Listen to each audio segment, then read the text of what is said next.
Hello everybody, John here, and today on To The Garage we're doing the follow-up to the video on the truth about NP300 economy with 9 ways to do hypermiling. First rule of hypermiling, have the right tyre pressures. And on the Navara, if you look in the door jamb on driver's side, or at least in the UK spec version on the driver's side, you've got this plate that gives the tyre pressures.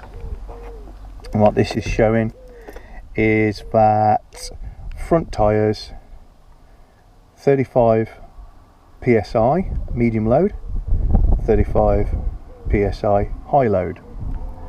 Rear tyres 35 psi medium load, 41 high load. So it's safe to take the rears to 41.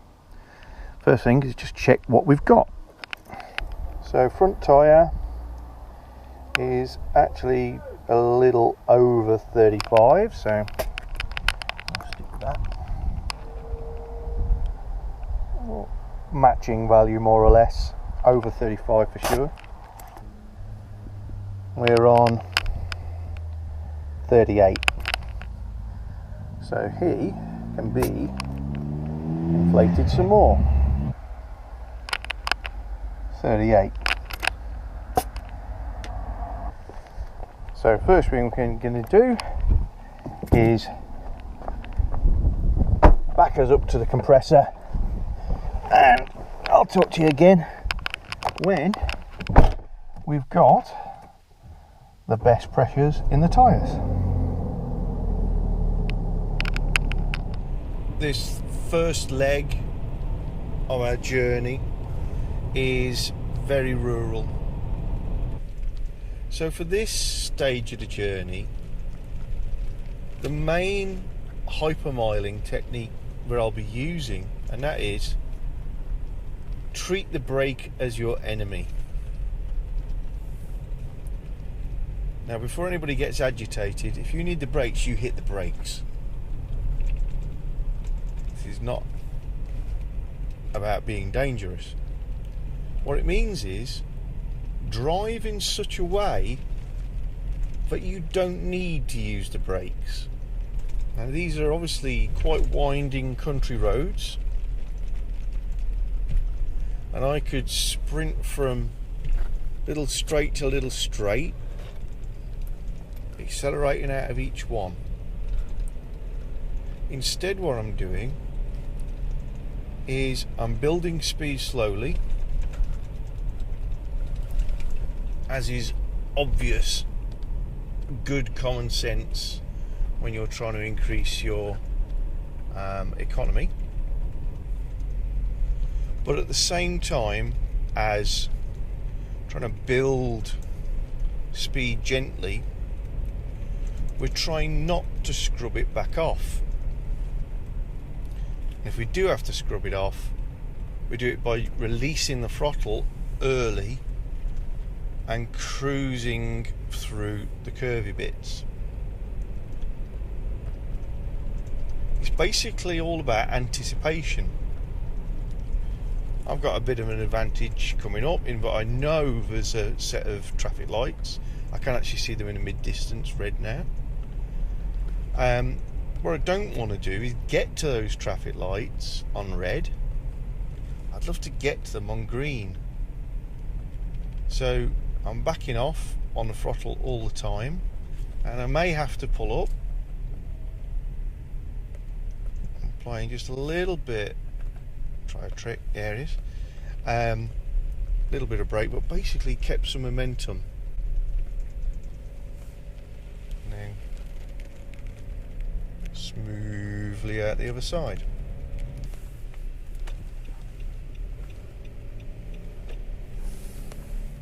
You may notice me try out a little trick there, which not everybody knows, but in many sets of more rural traffic lights, there is a sensor,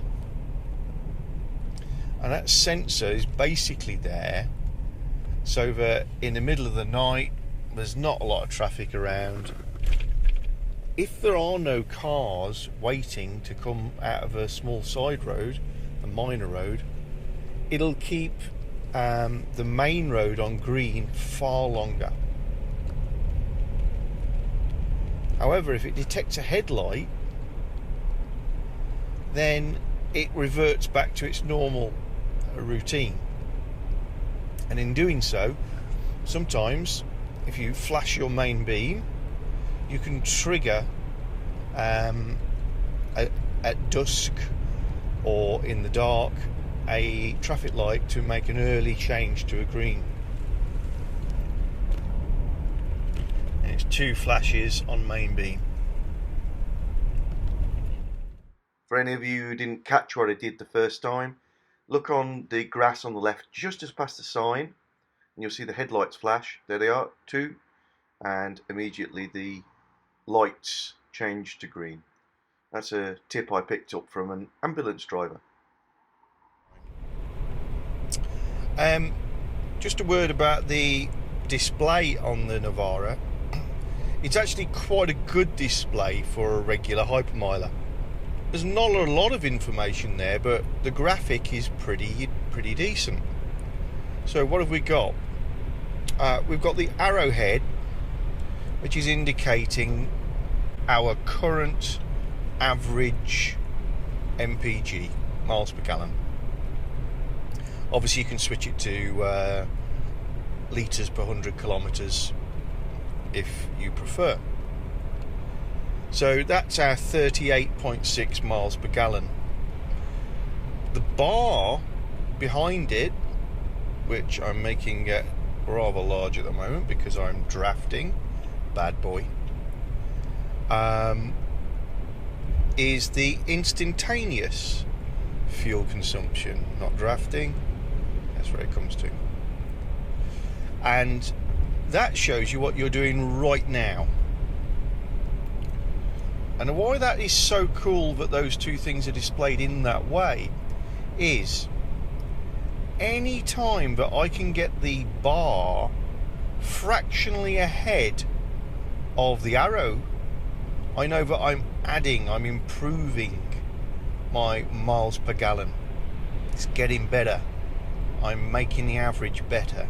Every time it trails it like that, I'm damaging the score. So as you try out the various techniques, you can start to get a feel for what is helping, what is hindering, how much effect are you having. You can drive yourself mad trying to make it perfect, drafting,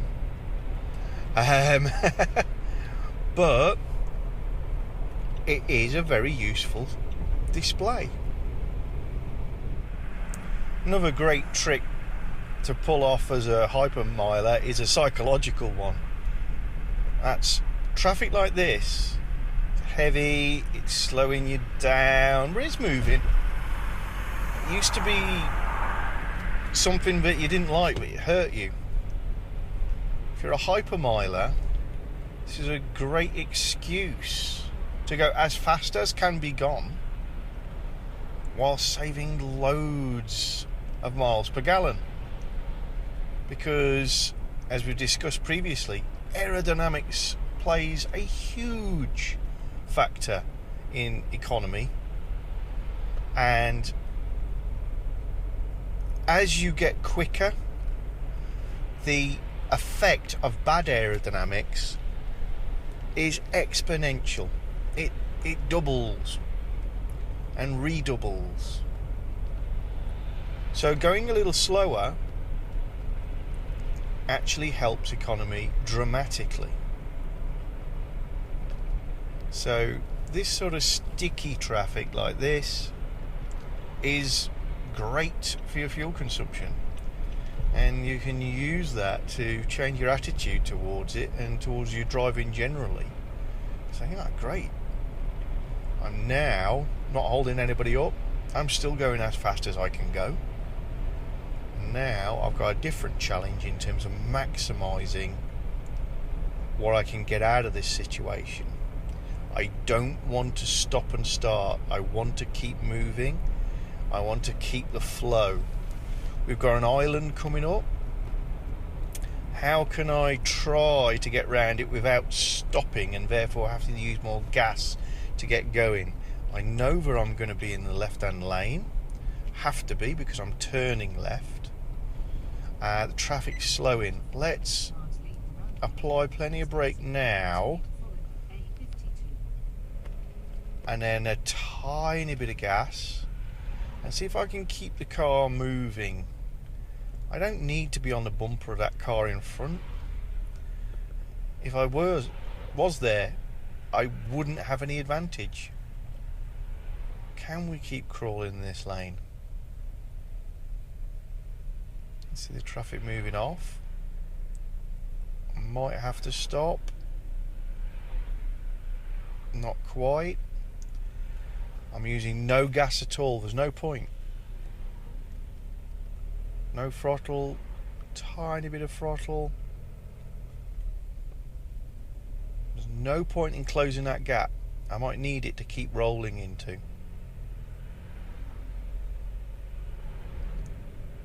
Okay, there's only 4 cars ahead of me now. Looks like they're going to get off the roundabout. I'm watching the traffic to the right.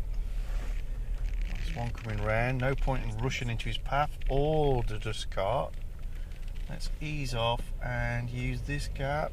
I never had to stop. I'm not hitting the gas because there's nothing behind me coming around the island. Just easing up the speed again. Good. I feel like I've maximised that traffic situation. Different mental attitude makes everything quite good fun. And I've deployed the next tip for hypermiling, and that is, if you've got one, and we do have on the Navara, deploy economy mode on your sat-nav. If you don't necessarily know the whole of the journey that you're going to take, use your sat-nav, and very often you'll find there's a shortest, a fastest and an economy program on the settings in your sat-nav. And you can see here how to get to that using the Navara NP300 system. The route that it gives you will minimise stop-start driving and maximise the stuff where you can keep up a reasonable average speed. It can give you some quite distinct benefits. The fastest route may also be the longest route. Not so good for overall fuel usage. And very often you'll find it'll direct you out of your way to use motorways. The shortest route will literally be that, and that makes for really interesting journeys because you find all sorts of new routes, and it's basically going as the crow flies. That's very rarely the most economical route. So eco mode, worth checking out. Just a word or two on drafting or slipstreaming. As we've discussed earlier in this video, it's not something I'm going to use as a primary tool on this experiment because it's not courteous, it's not desperately safe, because you're closing the distance between you and some pretty large vehicles down to unsafe braking distances, and the concentration needed to do it and maintain a good space is not compatible with really long distance driving. But be under no illusions, it makes a huge difference. So I'm just going to put you on the view of the fuel economy display, and I'm going to lock us onto cruise. Yeah, cruise. So I'm no longer touching the throttle, and obviously there's a truck in front of us. I'm actually passing the side of a truck, which is the worst possible form of slipstreaming. That actually causes turbulence. So I'm going to override the cruise just momentarily. I'm going to drop in again behind this vehicle. I'm going to reset my cruise. 59.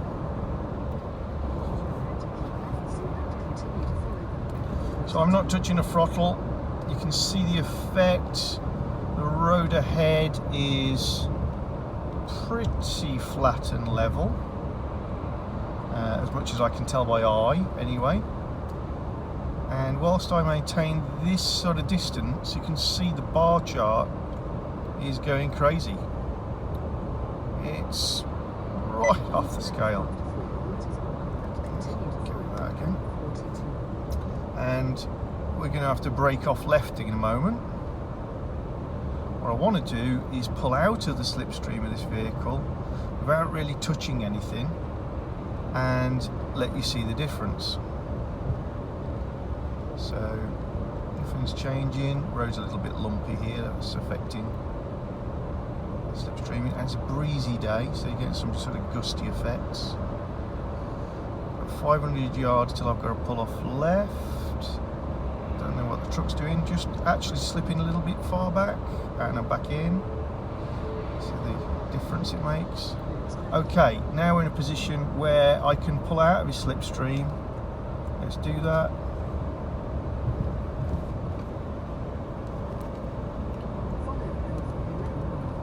And you can see the effect. So, what else have we got up our sleeves? What other tricks can we apply to eke every bit out of every drop of fuel? Well, it's a real easy one, and that is air conditioning off. And I've completely switched the system off there. Air conditioning is quite a big drain on your car's resources. Big, heavy, slow-moving, torquey engine like this actually isn't going to be dramatically affected by it. If you've got a smaller, lighter car with a low-capacity engine, low-torque engine, let's say, I don't know, a Fiat Panda, let's say, and it's got air conditioning, A, well done, but B, having that turned on is going to have a reasonably significant effect on the effort that your engine's putting in and therefore fuel consumption. On a vehicle like this, I'd estimate that it may be worth a mile per gallon, maybe 2, but still worth doing. Of course, the problem with turning off your air conditioning is it gets warm, and it's a warm day again today, 25 degrees and quite muggy, so that's not good. Winding down your windows is actually a bad idea for most people, because windows being down produces a lot more drag. If you've got all 4 windows open wide, you could knock, I guess, 5 or 6 miles per gallon off your fuel consumption. So, what to do? My car is fitted with wind deflectors on the windows, and actually you spot quite a few of these around these days, and many of the people who are using them are Hypermilers. They've recognised that the car is not a lot less aerodynamic with these wind deflectors in place, and yet I can wind the windows down, allowing a bit of wind noise, about 2 inches all round, and you don't get the wind rushing in and buffeting, and we're not creating any more drag. So wind deflectors on your windows allows you to turn off the air conditioning to a point and keep the cabin comfortable. Next, to cruise control or not to cruise control. Cruise control is definitely a good idea if you want to passively save a little bit of fuel. It keeps the speed constant, and that's a good thing. Stops you speeding up, you don't realise how much you might speed up over a journey, or needlessly just accelerating around vehicles. But if you want to really maximise, then you have to go to manual control. And here's the reason. We're on a slight downward slope. I'm going to switch over to cruise at, let's get us to exactly 60. I mean, the first thing you'd recognise is this. I'm only doing 60, so I'm averaging more than the cruise control is capable of. Oh, but what's happening now? Right, we're just starting to go down a definite slope. So the cruise is going to recognise that we're going a little bit quicker than we need to and back off on the throttle.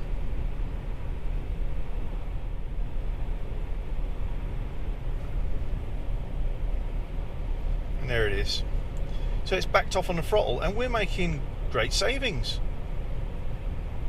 We're not using as much fuel and we're still doing 60 miles an hour. Brilliant. Trouble with going downhill is you have to go back up. And when we go up the hill, that little bit we've saved will be more than compensated for by the bit that we're going to spend extra in throttle to get us up the other side.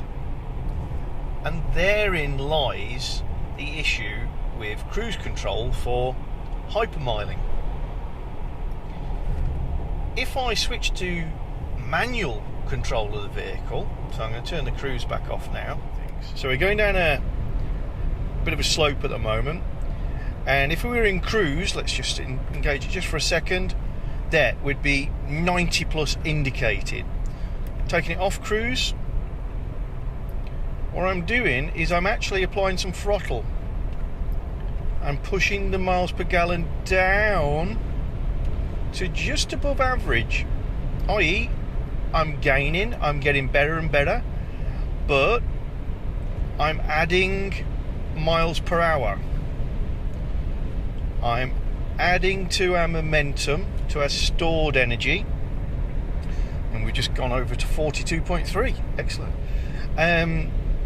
So I'm doing good stuff, but whereas the cruise control would be backing us off and trying to maximise, if you like, the benefit of this downhill slope,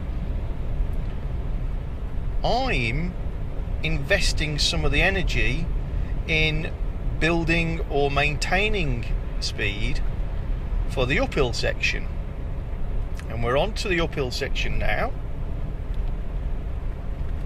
And what I'm actually doing, if you watch the speedo and the instantaneous at the same time, if you can, is I'm actually backing off slightly.